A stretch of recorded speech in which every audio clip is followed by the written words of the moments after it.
Callum, I've brought you here to behold the eye.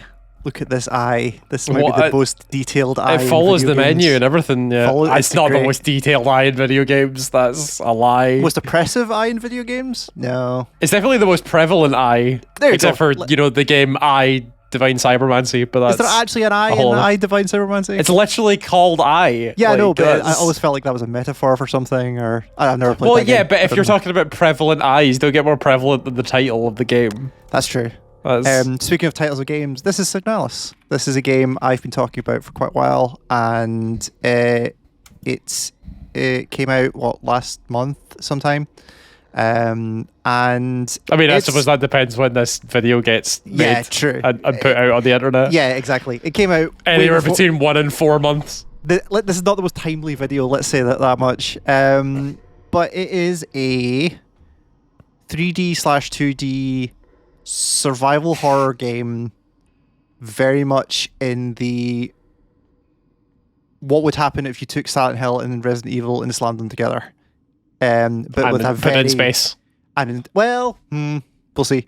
I'm not going to do game's about 5 hours. I'm not going to do a huge amount here. This is literally the intro, so I'm not going to spoil anything, particularly. But this should give you enough about what this game's going to be. Point number 1: this game looks fucking incredible. It's a good looking game, yeah. It's a very good looking game, and it's not only just a very good looking game. It's like the consistency of the aesthetic is so good that it's kind of hard to. I'm now trying to remember how you did it. Oh yeah, you just literally got there. The consistency of the aesthetic is so good and so interesting that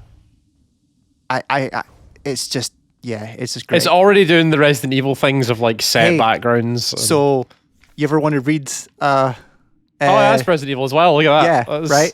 Combining items. That's Resident Evil. Point 1. The next point for Resident Evil. Here's your inventory. Yep. Where you have attaché case inventory. Well, it's actually not even an attaché case. It's the old Resident Evils. It's just slots. Where literally you have a status on the left that is literally an ECG meter. Your heartbeat. So this is one of the interesting things about this game. You have 6 inventory slots, and that's it. So items stack. Say for multiple of the same item, they will stack in a single slot. But you have 6 items, and that's it. There's also a map, which is a good map.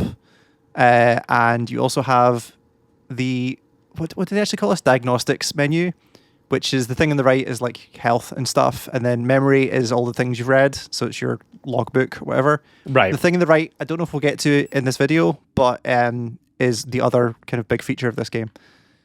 So yeah, it is these kind of locked camera shots. I highly recommend using a controller. I assume you can play this with a mouse and keyboard, but I don't think that's at all how it's intended to be played. And yeah, it's super cool. Like, I think I'll probably talk about this a little bit just at the tail end of the podcast or the next podcast, just because I finished it now. I don't think it sticks the landing, or it sticks the landing in a way that I don't really appreciate, but it does do some interesting things up until like the last, let's say, 45 minutes of the game. Does this game not have multiple endings? No, I don't. I have not checked, but no, I don't think it has multiple endings. I don't think there's multiple ways this can end. Is that? Yeah, I'm not confident. It wouldn't make. God, how much can I even say? It's more. I'm just checking because if you're saying it doesn't stick the landing, it might stick the landing on one of the other endings. I don't know, but the whole last, like I say, the whole last 45 minutes to an hour of this game, I was not sure what was going on. Like straight up, just did not understand why I was where I was, what I was doing, any of that kind of stuff. Oh right, okay. This is, I forgot this is the start of the thing. So mechanically, like, yeah, it's very kind of the old Resident Evil style. It is stick. I hold down right trigger to aim guns. I use the right stick to spin, left trigger to fire. Like all that kind of stuff is there. You also have a utility item. I've looked at this thing. There's a thing somewhere I'm trying to look for. Is it this thing? Maybe this thing. No, that's just the diary page. You also have utility item, which is everything from like a "oh god, I'm going to die, please heal me" spray to like a flashlight. All of that stuff is That's the kind of utility items that are there. And yeah, so I mean, it controls exactly like as much as it needs to control, basically. Like, there's nothing particularly special over here. Again, Yeah. a lot of the game for me here was kind of the way they were pulling off this aesthetic, like mixing this kind of very PlayStation 1 look. Nope, that was not the thing. Pulling off this kind of PlayStation 1 aesthetic with this stuff, where it's like... Well, that is cool, yeah. Yeah. Oh, tape. The weird PS1 styling that's... Yeah, and then you could, like, it goes first person at points, where we'll see in a second. Just like, hey, you're on a ship. On an unknown planetary surface. So story-wise, like, I'm going to skip through some of this because it's best to experience it by yourself. But basically, the core part of it is the system that's been set up here is you have human beings who are then quote unquote not cloned, but like their psyche is kind of taken and put into a android. And the human is a gestalt, and the android is a replica with a K. And you're playing as a replica. And that's all I'll really say in here. So this kind of shit I really enjoy, right? Like this kind of, the look of this thing as you're kind of navigating about these sections. So here's your first puzzle. The airlock controls are locked and you need a key card. Sweet. Okay, cool. And I don't have like free like movement. I can move around with the right stick here. Cool, yeah. Yeah, but I'm like, there are areas like this, which are kind of very first person. Some of them are more involved than others. I need to open that casket. Oh yeah, and like here's the. Oh yeah, okay. I forgot about this bit. So yeah, like you get stuff about the ship. So ship's fucked is the short answer there. Yeah. Surprise, surprise. Yep. Add another. So also, this is like how much. It's like when I said this game only has 6 inventory slots and it's important. This is the importance they put on the inventory slots thing. See the boxes above the item itself. Like that shows you like here's how many you have on you right now, and here's where we're going to be. Like so, you're permanently like trying to figure out whether you want to take something around. And again, it has the Resident Evil storage box, and all the storage boxes in the game are linked, so you can put stuff in there and store it. But the fact you can only carry 6 things means you have to take some really interesting kind of risk reward stuff where you're like, okay, I need to go out, venture out from the safe room to get at least 3 items that I know exist, which means I can carry a health item, a gun, and some ammo, maybe. Yeah. If you fuck up that calculation, you're gonna have a bad time because then you're suddenly out there. The item you need is right there. You're under attack, and also you just don't have space to put the thing. So you kind of have to start. You have to kind of make those decisions pretty early. Oh hey, look, a thing on the back. I literally forgot what the code was, even though I've done this section like 3 times. So like that is a big part of the kind of the gameplay of this as well, as kind of like inventory management's like too strong a word, but it's like, did I do that wrong? Oh no, I did that thing. There we go. Like that's where a lot of the tension in this game comes in. It is not, I think I talked about this briefly in the podcast when you asked, it's billed as a horror game. I don't think it's a horror game. It's a horror game in the way that like the original PlayStation 1 Resident Evils were horror games, and like they're not. But like, imagine if Resident Evil 1 was more influenced by Silent Hill rather than the other way around, right? It's more psychological, it's more implied. Slow build. Yeah, it's more like yeah, and again, I wish I could say more about that, but like again, the last hour kind of threw me for a loop where I was like, I think I know what's happening here, but I think the implication is supposed to be more horrific than I'm getting it for, just because mainly I don't particularly understand what's going on. Oh no,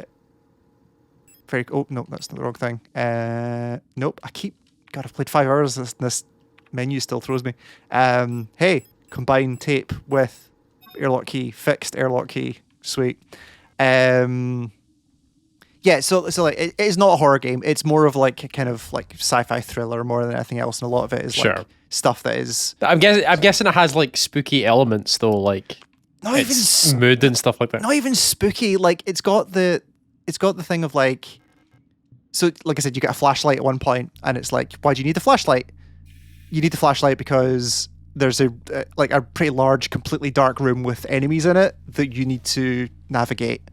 So like, and you don't have the flashlight is not a huge circle of light, so stuff will come at you out the darkness. But again, it's this perspective, right? It's this top-down perspective. So I don't think that's horror, but it jumped me a couple of times, but only because of like an enemy came out where I wasn't expecting. That's kind of it.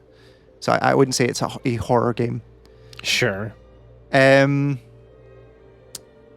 and it also does a lot of really good stuff with like giving narrative justifications for weird gameplay things. So like one of the things I thought about was, again, in this area with the flashlight, I thought I was like, right, I'm just sprinting through this room and getting to the door and jumping to the next area. And you get to the door and it's like, hey, this door won't open. And I couldn't figure out why it wasn't opening.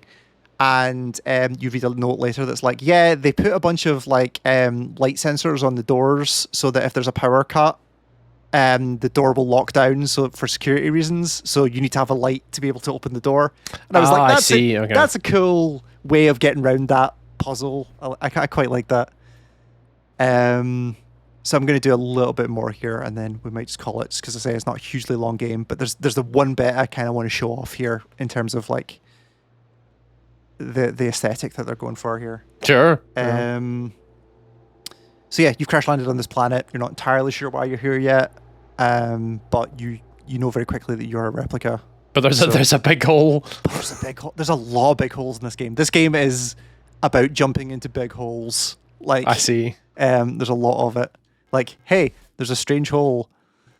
Crawl into the hole. So specifically Silent Hill 4 is what you're talking about. Like, then. There's a lot. Yeah, it does feel like there's not only just inspiration. It does feel like there's kind of direct references in there sometimes, and like this especially.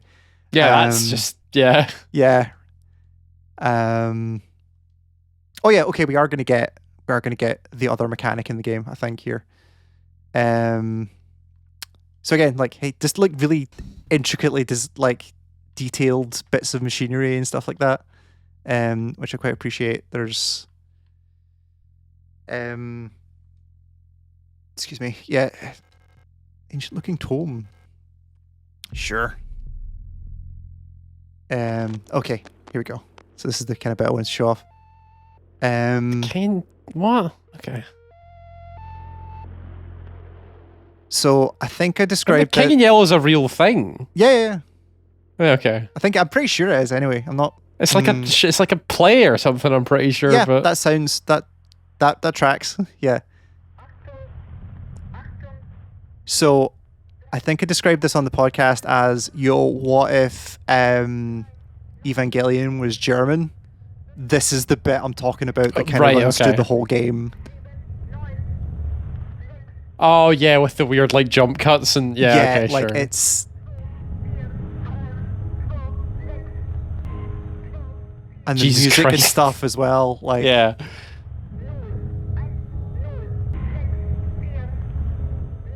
Just like what is right. Like, if you hadn't told me that this was a thing that somebody made, I would have thought this was a parody. Like, this is... Yep. They're definitely pulling from that style. And, like, you look at, like, things that the developers have said, and it was like, yeah, we wear our influences on our sleeves. Like, we wanted to hit these specific things, and we fucking hit with it. the big writing with the, like, the two-tone colour. Yeah. Interstitial shots of blood and stuff, and just, like... And there's your title card. It's a pretty good title card. Yeah, it's good. So the game basically becomes, you're now inside this facility. You have to navigate this facility to achieve the end that is revealed to you very quickly, which I'm not going to go into because most of this is best. Like chapter one. Oh god. Yeah. But yeah, so in terms of it, like, it's well worth a look. So it's on Game Pass, Xbox, PlayStation 4, and Switch right now. It is worth playing, I think, if you like this kind of thing. Like I said, it kind of lost me at the end, but I think everything up to that was worth it. In terms of gameplay, it's not hugely difficult. Oh, hey, this. What's that? Starting in a bathroom with the main character looking in a mirror with weird piano music. They are wearing their influences on their sleeve, right? No, it's fine. Like, you can wear your influences on your sleeve, but then there's just like taking stuff wholesale. I guess it's weird. Yeah. But... Well, okay. there's one more thing I want to show. If not, I can jump into save and very quickly show it. The lock is defective. Yeah. Oh, so that's the other thing. Like, they're just very. So again, great map. Like, they've done the Resi 2 remake map, right? Yeah. These doors are open. These doors are locked. These doors are like, you can come back here. They also mark like interesting points, which are very much like, hey, there's a puzzle here you need to solve, or like there's an item here you need to come back for, and stuff like that. Where the fuck am I supposed to go here? Yeah, that's locked. Can I? Oh, there you go. Yeah, okay. Reception is key. And then, like, you just use keys. It's a lot of keys, a lot of doors, a lot of fetch items to put stuff together, that kind of stuff.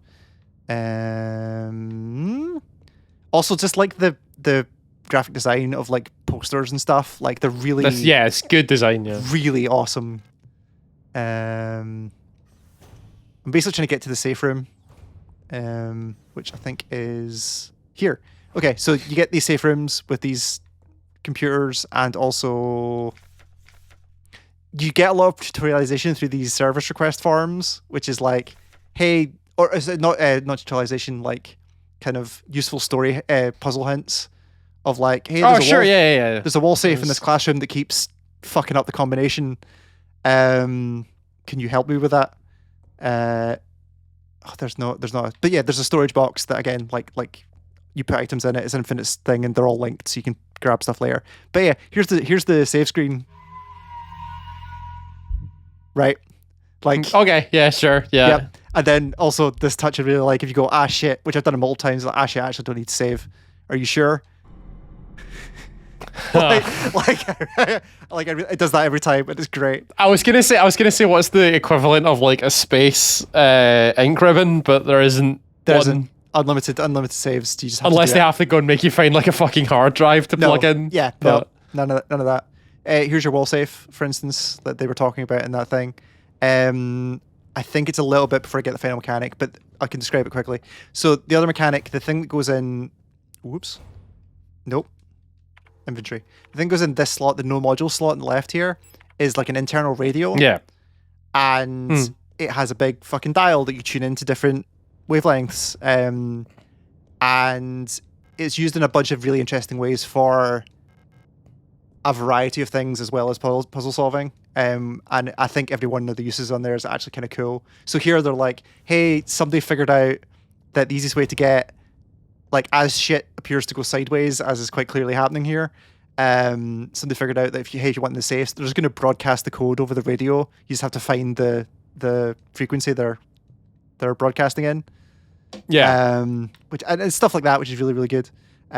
So hey, if I had an Aperture card, I could view its content here, and then you go into here and it's like, hey, here's what that microfilm viewer was in case you need to come back. Oh, that's good, yeah. Okay, that thing is like, and there's that wall safe we found. That shit is immensely useful. I'm glad people picked that up from Resi 2 Remake, because that was kind of important. I'm not going to talk about here because this is kind of more showing off, like, hey, you should probably go play this. There's a particular thing about that I will talk about on the podcast that also kind of ruined a bit of the last hour for me. But yeah, so I'll kind of leave it there because I would like to get some combat, but I don't think we're going to get combat anytime soon. I see, yeah. This doesn't seem like any game that launch into the combat very quickly. No. But combat is like, it's all about resource management. It's all about health and resource management. Like, have you got bullets? Have you got enough bullets for the weapon that you're carrying? If you want to carry 2 weapons, fine, but that's 2 slots plus 2 slots for ammo if you want to carry it. Yeah. Like, you're probably not gonna do that.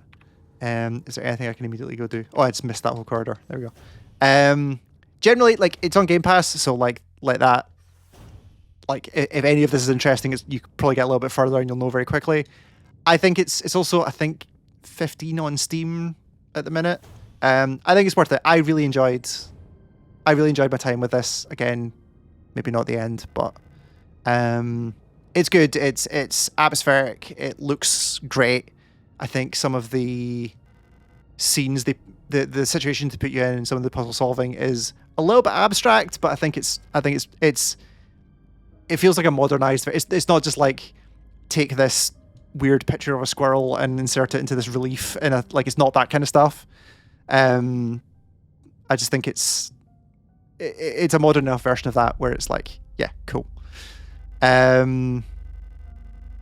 So there you go. So I actually does get to this earlier than I thought it did. So there's your setup, that you're a replica, a way to try and as far as you knew, your Gestalt was working here, but they sent them all down into the mines. So you need to get down into the mines to try and get them. That's the setup, and that's kind of all you need right now. So yeah, that's that. That's Signalis. It is like I say, Steam. What did I say? Steam, Switch, Game Pass, Xbox One, PlayStation 4, out now. I really liked it. Might be worth a look if any of this kind of thing is interesting to you. Thanks, Cal. Thanks, June.